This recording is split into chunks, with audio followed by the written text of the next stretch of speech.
Hola, ¿qué tal? Sean bienvenidos a el podcast del Gran Tunal. Este es nuestro primer episodio que estamos realizando, emprendiendo esta aventura dentro de este mundo, de esta plataforma. Y bueno, me presento antes que nada, mi nombre es Juan Carlos Hernández, soy parte de una asociación independiente de San Luis Potosí que se llama precisamente el Gran Tunal. Llevamos trabajando desde el año 2014 en diversas actividades artísticas, culturales. Poco a poco les iremos hablando sobre ellas, sobre las que hemos realizado, sobre las que realizaremos próximamente. Nos tocó arrancar este podcast en estos tiempos curiosos, en estos tiempos pues complicados de cierta manera en el contexto, ¿no?, de la pandemia de COVID-19, y pues que ha parado toda esta actividad que muchos de los que nos dedicamos a esto de la cultura, del arte, pues estamos acostumbrados. Y bueno, ahorita en esta pausa,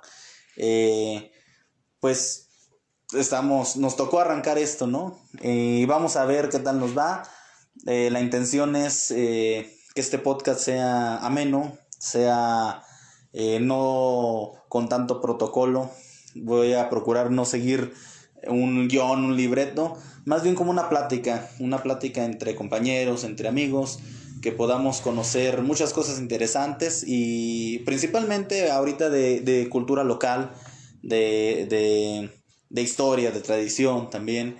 Pero poco a poco ojalá podamos ir abarcando más y también cubrir algunas actividades que solemos realizar en el Gran Tunal, que como les digo es una asociación totalmente independiente y llevamos varios años ya trabajando en estas actividades. Poco a poco les contaré. Y pues bueno, para arrancar este podcast de presentación, estamos empezando en este mes de septiembre de 2020, un mes muy importante para nuestro país, el mes de la patria, también curioso en este año por las circunstancias que ya comentaba de la contingencia sanitaria, ¿no? Que bueno, pues pasará a la historia por eso este 2020. Pero bueno, es un mes muy interesante también en el ámbito local. Por ejemplo, aquí en este mes se festeja a San Miguel Arcángel, patrono del barrio de San Miguelito, uno de los más tradicionales, que aquellos que han escuchado la acuarela potosina, sean de aquí de San Luis o sean de otro lugar, pues recordarán que ahí en la letra viene, ¿no?, el mencionar este barrio y pues varios acontecimientos. También en este mes se celebra a la Virgen de los Remedios, de otro barrio tradicional de San Luis Potosí, que es el barrio de Tequisquiapan. Pero bueno, poco a poco iremos hablando de todas estas tradiciones, leyendas. Y ahorita, en finales de septiembre, me quiero enfocar en una fecha que recién pues toca celebrarse, que es la fecha de la fiesta de la Virgen de la Merced. La Virgen de la Merced es una advocación de gran veneración en San Luis Potosí, porque tiene mucha historia que se remonta prácticamente a los orígenes de la ciudad. Y bueno, este primer episodio lo vamos a dedicar a la historia de este templo y convento. Y pues bueno, para comenzar este relato sobre la historia del Templo de la Merced, de Nuestra Señora de la Merced, Redención de Cautivos, pues nos vamos al origen de esta orden, que fue creada por ahí del año de 1218 por un santo que es San Pedro Nolasco, a quien se le aparece la Virgen. Y él era un personaje que en aquellos tiempos, que eran tiempos pues difíciles de musulmanes contra cristianos y toda esta situación de las cruzadas, pues había mucha esclavitud por aquella zona de Tierra Santa. Y Pedro Nolasco era una persona que le gustaba hacer obras de caridad, y él con su dinero trataba de comprar esclavos para darles la libertad. Ahora sí que era su vocación. En medio de este contexto, pues él se queda al parecer sin dinero, tiene varias dificultades y comienza a pedir a Dios pues una solución, ¿no?, para esto, ¿no? Para poder continuar su obra. Entonces es cuando se aparece la Virgen ante él y pues le indica formar una orden especial para la liberación de esclavos, ¿no? Y a eso dedica su vida. Entonces este es el origen de la Orden Real y Militar de Nuestra Señora de la Merced, Redención de Cautivos, que pues entre sus principales votos se encuentran esto, ¿no? Sus votos son pobreza, obediencia, castidad y el procurar la liberación de los cautivos, de los esclavos. Entonces, esto es muy importante mencionar porque dentro de la historia de la Merced de aquí de San Luis Potosí, también por ahí les contaré brevemente una leyenda que va muy relacionada con esta vocación de los padres mercedarios. Entonces, de ahí viene este origen de la orden de la Virgen de la Merced. Y pues con el paso de los años, de los siglos más bien, pues llegan ellos a América, llegan a México, a la Nueva España, con los conquistadores. Y pues poco a poco llegan a San Luis. Pero bueno, enfocándonos aquí en esta ciudad, resulta que por ahí de inicios del siglo XVII, entre los españoles que llegaron buscando fortuna, se encontraba un capitán, el capitán Gabriel Ortiz de Fuenmayor. Él era pues una persona que tenía sus minas, tenía varios negocios, ¿no? Que atendía en la ciudad y fuera de ella, en otros lugares cercanos. Entonces él tenía terrenos ya dentro de la ciudad, particularmente aquí en la ciudad de San Luis Potosí, un poco al sur de lo que es el centro histórico, precisamente cercano a lo que es el tradicional barrio de San Miguelito. Él tenía unos terrenos, unas huertas, digamos, enormes. Los de San Luis, los habitantes de San Luis conocerán esta zona. Los que sean de fuera, pues los ubico, es el día que vengan a San Luis, es en el camino de entre la Plaza de Armas, el centro histórico, yendo hacia el santuario de Guadalupe, de Nuestra Señora de Guadalupe. Ahí, por ahí se encuentra el barrio de San Miguelito, como a mitad de camino aproximadamente, un poco más cargado hacia el centro histórico. Y pues por esa zona tenía él sus terrenos, ¿no? Sus huertas. Entonces, en ese lugar había una palma enorme, muy frondosa, que era conocida como la Palma Gorda. Este lugar era donde el capitán acostumbraba a descansar, sobre todo cuando regresaba de sus viajes, ¿no? Lejos de la ciudad, pues que recién nacía. Estamos hablando del año de 1605, 1606, cuando la ciudad de San Luis se funda en 1592. O sea, era una ciudad apenas surgiendo, ¿no? Y bueno, él se cuenta, según la leyenda, la tradición, que él venía de arreglar unos negocios por el rumbo al parecer de Pozos, dicen algunas versiones, que se encuentra pues un poco al oriente, hacia afuera de la ciudad. Y venía él ya a su casa a descansar y pretendía tomar un descanso al pie de valga la redundancia, ¿no? Al pie de la Palma Gorda. Venía con sus empleados, y los manda al frente, ¿no? Para que vayan alistando el lugar. Entonces, esto sucede un 10 de agosto, que es una fecha en que se festeja a San Lorenzo. Y resulta que cuando él está a punto de llegar, se desata una enorme tormenta sobre la ciudad y una tormenta eléctrica. Entonces, repentinamente, un rayo cae sobre la palma donde él estaba a punto de llegar a descansar. Al parecer les tocó más cercano a los empleados que mandó, pero no hubo, para fortuna de todos, ni siquiera heridos. Todos se salvaron. Y el capitán Gabriel Ortiz de Fuenmayor pues atribuye esto a un milagro de San Lorenzo, que es patrono contra contra rayos y tormentas. Entonces él, en agradecimiento por haber salvado la vida tanto él como su gente, salvándose pues de este rayo, él manda construir una ermita en el lugar, dedicada al santo. Y pues ahí permanece algunos años, hasta la muerte del capitán, años después.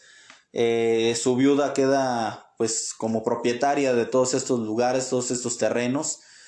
Y es cuando llegan los padres mercedarios a San Luis Potosí buscando dónde fundar un convento. Y la viuda del capitán Ortiz de Fuenmayor les vende los terrenos a los religiosos, y ellos pues mandan derribar la ermita porque es muy pequeña. Mantienen la devoción a San Lorenzo, pero comienzan a edificar un templo que se dice que es un templo pues realmente maravilloso, muy bonito el complejo. Llega a considerarse uno de los templos, bueno, como ya lo dije, más hermosos de la ciudad. Y por ahí hay algún comentario que he escuchado de algún cronista que decía que era un templo digno de estar en la ciudad de los palacios, que era la Ciudad de México.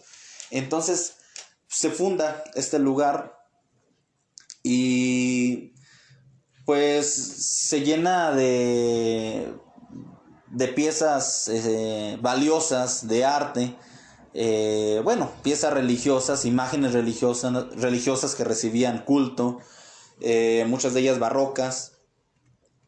Su altar tenía un altar barroco.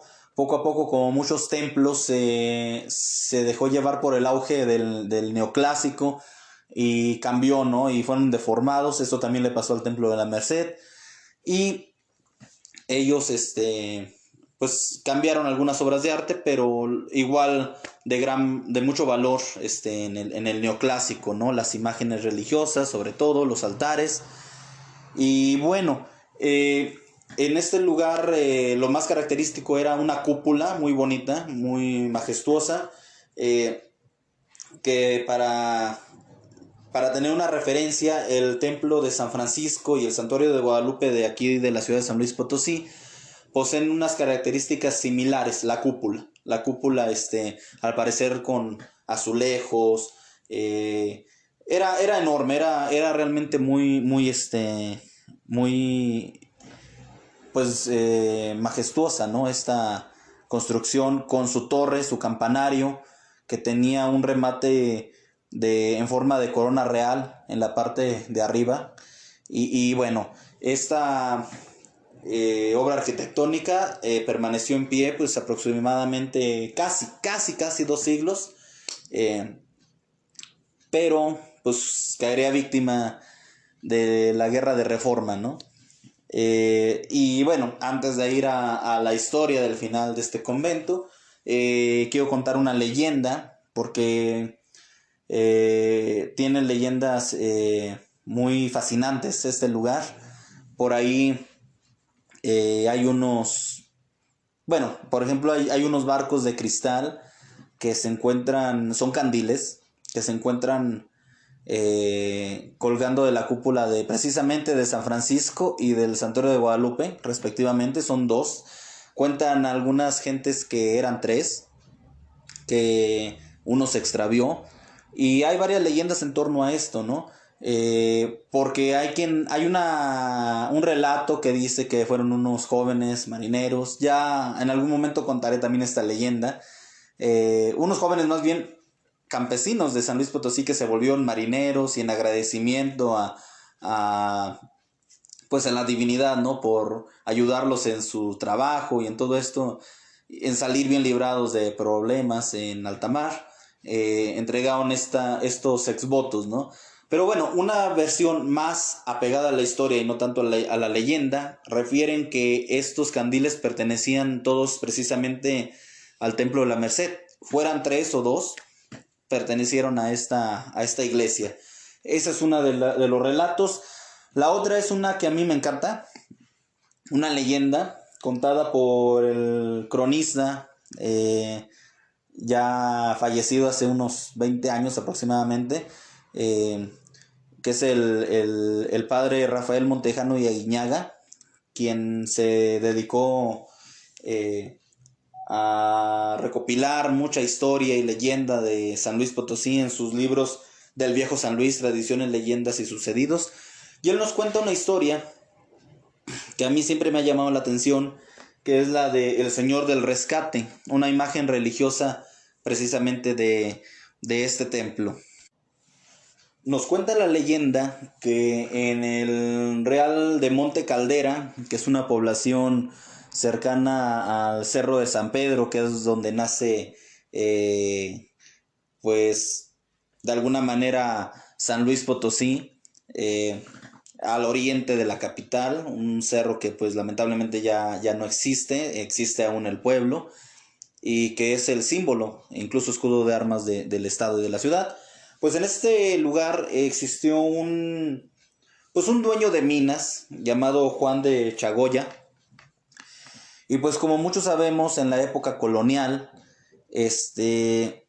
muchos de estos, pues que llamaremos hacendados españoles, tenían, pues suena mal decirlo, pero entre sus propiedades era acostumbrada a la esclavitud, ¿no? Entonces había mucha gente de raza negra que llegó desde África y pues ya luego sus descendientes ya nacidos aquí en la Nueva España.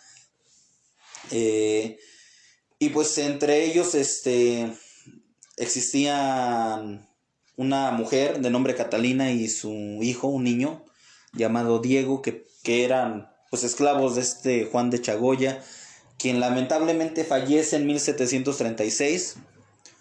Y pues tristemente estas personas en aquel tiempo que venían como esclavos no gozaban de dignidad pues que merecían, ¿no? Que merecen todas las personas los derechos que tenemos, y eran usados como mercancía. Entonces al morir este hacendado, ellos son subastados junto con los bienes, una costumbre pues muy común en aquellos tiempos, en el siglo XVIII. Y resulta que se lleva a cabo esta subasta donde adquieren a la esclava Catalina, la compra alguien más, y el niño Diego queda abandonado, ¿no? O sea, queda en orfandad, los separan de su madre por esta circunstancia. Él tiempo después es vendido a otra persona, y pues según esta historia, esta leyenda, él es vendido hasta 4 veces, ¿no? Hasta que va a parar al Real de Charcas, un municipio al norte de San Luis Potosí, en el altiplano. Y ahí llega a manos ahí crece, pasando de ser esclavo de una persona a ser esclavo de otro. Cruza la adolescencia y llega a la edad adulta.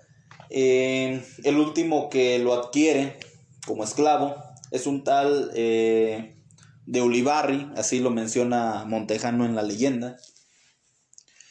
Y este señor pues realmente se cuenta que era pues un tirano, una persona que pues realmente abusaba de sus trabajadores, de sus esclavos. Y pues con Diego tenía buena relación, no porque fuera buena gente, sino porque Diego era una persona que cumplía siempre con sus labores, incluso ayudaba a otros, entonces rara vez era reprendido. Y bueno, en medio de esta vida pues sí, de esclavitud que llevaba, conoce a una mujer también de misma raza negra como él. Se enamora de esta mujer, que a su vez también tiene un niño, y al parecer más bien Diego ve reflejada su vida en la vida de ese niño, ¿no? Entonces, según la historia, pues el destino vuelve a ensañarse con él. Y ya cuando realmente siente un gran cariño con esta mujer y su hijo, resulta que el hacendado, de Ulibarri, esta persona, que pues es de alguna manera, repito, aunque suena mal decirlo, pero era dueño de ellos, se encarga de vender al niño porque no le resulta útil. Entonces se repite la historia de Diego, ¿no? Ve cómo al niño lo separan de su madre. Diego cae en una depresión muy, muy grande. Deja de trabajar. Entonces esto molesta al hacendado, ¿no? A él lo comienza a presionar para que trabaje más. Diego realmente no tiene ganas de vivir ya. Y en una de esas, cuando va a reprenderlo, este señor, Diego reacciona de una manera violenta, ya con mucha frustración, con mucho enojo por todo lo que ha sido su vida. eh, Propina una golpiza a este de Ulibarri y lo deja casi muerto. Entonces es cuando él pues se da cuenta de lo que acaba de hacer y no le queda más remedio que huir, porque sabe que pues eso no se quedará así, ¿no? O sea que este dueño de minas va a tomar represalias y así sucede. Diego huye de Charcas, se interna en el campo, en el monte, y de Ulibarri lo acusa ante las autoridades y empieza una campaña pues de cacería, vamos a llamarlo así, contra el esclavo. Entonces, así es como Diego se ve imposibilitado de obtener ayuda, ¿no? Él pasa hambre, pasa frío, porque no puede entrar a ninguna población ya que está siendo buscado en todas partes. Así es como él, dirigiéndose hacia el sur, se encuentra a las puertas de la ciudad de San Luis, rodea la ciudad para no ser aprehendido y finalmente él es vencido por el hambre, por el cansancio y piensa en acercarse a lo que es la Garita de México, que se ubica precisamente cerca de la calzada de Guadalupe, desde lo que hoy es la Caja del Agua, por esta zona de la Merced que les contaba. Ahí era la Garita de México. Él se acerca a ese lugar ya al anochecer, esperando pasar desapercibido para pues acercarse, ¿no? A algún lugar donde le proporcione algo de comida y pues parar un poco su largo caminar en busca de huir pues de este tirano, ¿no? Entonces ahí al llegar a la Garita de México lo encuentran unos guardias, lo descubren, él intenta escapar, por ahí se da un enfrentamiento contra ellos. Total, no puede ganarles y corre a esconderse precisamente al Templo de la Merced. Entra a este lugar, se interna y llega a los pies de un Santo Cristo que se encontraba en uno de los cruceros, que era conocido como Santo Cristo de la Merced.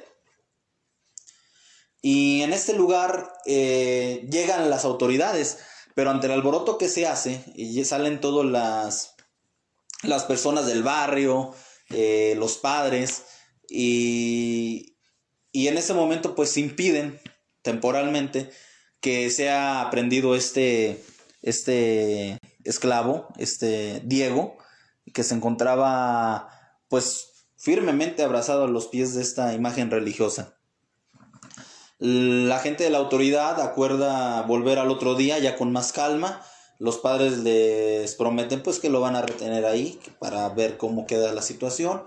Y pues ya cuando se retiran la gente que va a prenderlo, los religiosos hablan con Diego, él les cuenta su historia y pues les suplica que por favor no lo entreguen, que él está dispuesto a servir a la Virgen, al templo, con tal de ser libre y no sufrir pues la venganza, ¿no? Del tal Ulibarri. Los padres, pues como les comentaba yo en la historia de los orígenes de la Merced, de esta vocación que tiene la orden, pues ven que es una obra de caridad el poder liberarlo a Diego de su esclavitud, de darle una vida digna, y pues ellos se ponen de acuerdo y la resolución es pagar por el esclavo, o sea, comprarlo de alguna manera. A la mañana siguiente llega, se dice, el alcalde al templo de la Merced, y cuando pues piden que se les entregue al fugitivo, los padres entablan la conversación y se llega al acuerdo. Ellos pagan el dinero en compensación tanto del daño que se le hizo a aquel hacendado de Ulibarri, como el precio supuestamente que vale Diego como esclavo. Y así es como queda liberado este personaje, y la negociación se realiza precisamente a los pies de este Cristo que les comentaba yo, al que la tradición a partir de ese momento iba a llamar como el Señor del Rescate, precisamente por el rescate de este personaje que es Diego, que queda para toda su vida sirviendo a esta orden militar de la Merced, pero pues ya de alguna manera libre, ya no es maltratado, llevando más bien una vida de servicio a Dios, más tranquila. Y Montejano refiere que este Cristo no se sabe en cuál de los cruceros estaba en alguno de los cruceros. Y aquí hay algo muy interesante, que yo hace un año aproximadamente me tocó asistir a una agradable conferencia de un joven arqueólogo de aquí de San Luis Potosí, que se llama Valentín Huache Ortiz. Él realmente ofrece unas grandes conferencias muy buenas, muy interesantes, muy maravillosas.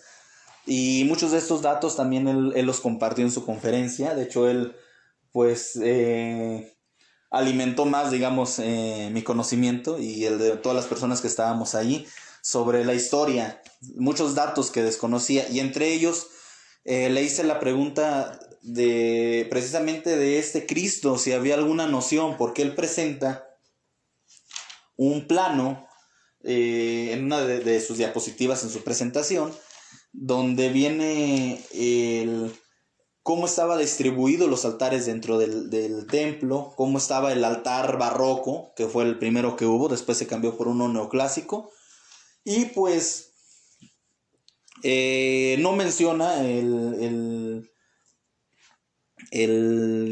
Cristo al que se refiere en la leyenda, pero yo le pregunto expresamente si tiene alguna noción.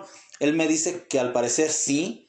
Al parecer se encontraba esta imagen del Señor del Rescate en el crucero entrando a mano izquierda, que hoy en día es el crucero. El Templo de la Merced, la fachada daba hacia lo que es la calle de Zaragoza. Repito, los que son de San Luis sabrán ubicar, los que no, dense una vuelta. La calle de Zaragoza es una calle peatonal muy bonita, que va desde el centro de la ciudad hacia el Santuario de Guadalupe.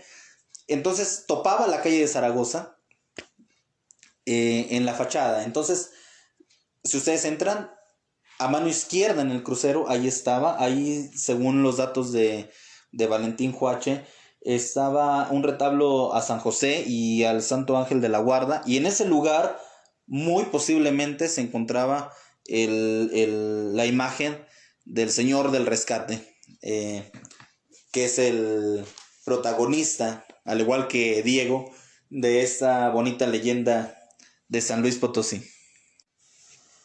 Y pues el templo y convento de la Merced, que había sido fundado en 1686, y que guardaba pues grandes obras de culto, tan veneradas por la gente, como este Cristo que les mencionaba, del Señor del Rescate, y la misma Virgen de Nuestra Señora de la Merced. Este convento y templo sufren los estragos de la Guerra de Reforma, y en el año de 1862, por ahí del mes de marzo, siendo gobernador por ahí el general Jesús González Ortega, liberal, él pues realiza una serie de políticas que afectan al clero. Como todos sabemos, esa época pues se dio esa situación en todo el país. Incluso González y Ortega en la ciudad de Zacatecas realiza pues también algunos daños a inmuebles religiosos. Y aquí en San Luis Potosí manda derribar el Templo de la Merced. Por ahí de hecho se salvó, por ejemplo, el camarín de la Virgen del Carmen, pero el Templo de la Merced no. Manda también quitar campanas para hacer cañones, para fundirlos. O sea, funde las campanas para hacer estos cañones para la guerra, más bien. Y pues esta política anticlerical es la que provoca esto, porque por ahí hay una leyenda también que refiere sobre un joven que se enamora de una mujer, que a la postre esta relación no es permitida, y la joven se mete de monja precisamente al convento de la Merced, y él se convierte en militar, y resulta que al final de cuentas, como una especie de venganza, eh, eh, llega a un alto puesto y resulta ser ni más ni menos que González Ortega, quien manda derribar por una vieja decepción amorosa el templo. Pues esto es más parte de una leyenda que por ahí me ha tocado verla, pero la realidad histórica es que son políticas. Él quería quedar bien con el gobierno de Juárez de aquel entonces, y pues sin miramientos manda demoler este monumento. A pesar de que la gente se opone, hay otra historia. Los libros no lo mencionan como tal. Puede ser posible que dicen que, bueno, esto es cierto, el general manda derribar todo con el uso de bayonetas, de cañonazos. Y hay quien afirma que, aunque no está en los datos oficiales, el templo se encontraba lleno de gente que trataba de evitar esta destrucción. Muchos de ellos sacaron obras religiosas, las trasladaron a otras iglesias, entre ellos el Santuario de Guadalupe, la Virgen de la Merced, la titular, la llevan hacia allá. Pero hay gente que, según algunas versiones, se queda a defender el lugar, y pues se dice que murieron ahí. O sea, porque se dispararon los cañones sin importar la presencia de estas personas, y pues ahí quedaron entre las ruinas. Repito, esta es una versión, no es oficial. Ningún documento que yo haya visto hasta ahorita confirma esto, pero pues es posible. Así como hay tantas historias oscuras dentro de nuestra historia nacional, pues es posible que esto haya ocurrido, ¿no? Porque pues sí es de entenderse que la gente difícilmente iban a abandonar este recinto para su fe, ¿no? Para sus creencias. Y pues en ese lugar se construye un jardín posteriormente. Por cierto, hay otra leyenda que también, les digo, es un lugar lleno de leyendas, que dice que En el santuario de Guadalupe se encontraban todavía algunos soldados franceses, lo tenían a su resguardo, y que por la noche llega una mujer con un niño en brazos y les dice a los guardias, me permiten quedarme aquí porque resulta que vinieron unos soldados y me tiraron mi casa. Y una mujer, o sea, normal, la vieron así. Y los soldados que se encontraban en el lugar le dijeron pase, o sea, le dieron asilo. Y a la mañana siguiente ya no encuentran a la mujer, pero encuentran la imagen de la Virgen de la Merced. Por lo que se cree que, según esta leyenda, que pues la que fue a pedir el asilo porque le tiraron su casa fue precisamente la misma Virgen, ¿no? Pero bueno, son pues historias, ¿no? Relatos de la gente, la tradición oral. Pero bueno, van ahí de la mano de la historia, pero como ya sabemos la leyenda es parte real, parte ficticia, pero es bonito conocer todos estos relatos que tenemos. Y como mencionaba, en el lugar del templo se construye un jardín, porque según el pretexto de González Ortega es realizar un pasaje peatonal que embellezca la ciudad, según su decir, que fuera desde el centro hacia el santuario de Guadalupe. Y sí, en efecto, hoy en día ese pasaje es el andador peatonal más grande de Latinoamérica, con más de 2 kilómetros, creo que 3 por ahí, porque realmente abarca desde lo que es el Mercado Hidalgo, cruzando, abarca lo que es de ahí empieza, es la calle Hidalgo, hasta la Plaza de Armas, que es la plaza principal de San Luis Potosí, luego sigue como con el nombre de calle de Zaragoza, llega precisamente al Jardín Colón, y de ahí inicia la calzada de Guadalupe que desemboca en el santuario. Y pues este lugar realmente luce desolado durante décadas, poco a poco va tomando forma, y en 1910 se coloca ahí un reloj monumental maravilloso que desde alguna perspectiva muchos lo conocen como Torre del Búho, porque desde cierto, es un reloj, una torre de reloj de 4 caras, que desde cierta perspectiva, si te pones tú en una esquina, parece ser el rostro de un búho, ya que los relojes semejan unos ojos enormes y la forma arquitectónica, el pico, las orejas.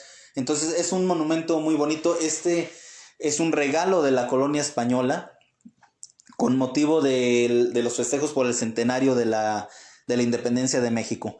Pues como les dije, data desde 1910 y permanece ahí. Se ha intentado arreglar varias veces su reloj, por ahí se han robado la maquinaria, se ha vuelto a poner, en total no está a la hora, pero ahí permanece el monumento, tiene una pequeña rotondita ahí de cantera, la cual pues también se ha visto afectada por vandalismo y con el paso del tiempo.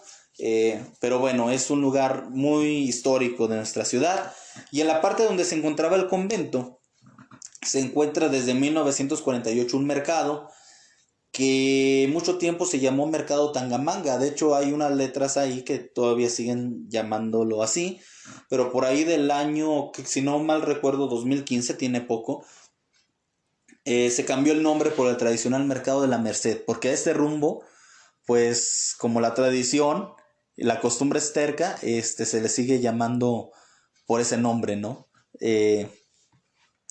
Y pues allí adentro de este mercado podemos observar dos murales, uno que refiere a la historia de la ermita de San Lorenzo, la que les conté, sobre el rayo que cayó y que el capitán Ortiz de Fuenmayor se logró salvar. Y hay otro mural dedicado al Templo de la Merced, donde se ve la imagen de la demolición. Estos murales son obra de la pintora Juana María Palomino, y pues adornan este mercado de la Merced, donde año con año pues se realiza la fiesta cada 24 de septiembre. Se trae la Virgen, que es la titular, que se encuentra en el crucero derecho del santuario de Guadalupe. se manda a traer a su fiesta cada año para que la festejen los locatarios y los vecinos pues del barrio. Pues esta fue la historia de el templo, convento de la Merced, del Señor del Rescate, todas las leyendas que rodean a este emblemático sitio de la capital potosina. A los potosinos pues muy importante que conozcamos estos lugares, que les demos el valor que merecen. A los que no son de aquí pues una invitación a que vengan en cuanto se pueda. Este año lamentablemente pues la misma fiesta que se realiza cada 24 de septiembre no se pudo pues llevar a cabo como cada año porque pues la pandemia vino a afectar todo, pero pues seguramente el otro año se retomará esta tradición si todo va bien y pues ojalá estaría bueno vivirla. Es una fiesta muy popular realmente. Los locatarios hacen la venta en la calle, piden permiso ese día, ponen música, ponen la pólvora y como les dije se realiza la procesión con la Virgen desde el santuario un día y al otro día la regresan ya a aquel templo donde permanece el resto del año. Ahí en ese altar del santuario de Guadalupe van a poder observar pues varias imágenes como la de San Pedro Nolasco, que también pertenecía al templo de la Merced. El Señor del Rescate por ahí trataron de investigar, pero al parecer no existe un registro de dónde pudieran estar, si es que existe aún. Quizás se perdió, como muchas obras. Pero, pues bueno, este es el valor de este sitio de San Luis Potosí, en el que seguramente, pues, bajo los cimientos del mercado y bajo lo que es el jardín debe de haber vestigios. Había al lado derecho del templo se encontraba un pequeño cementerio.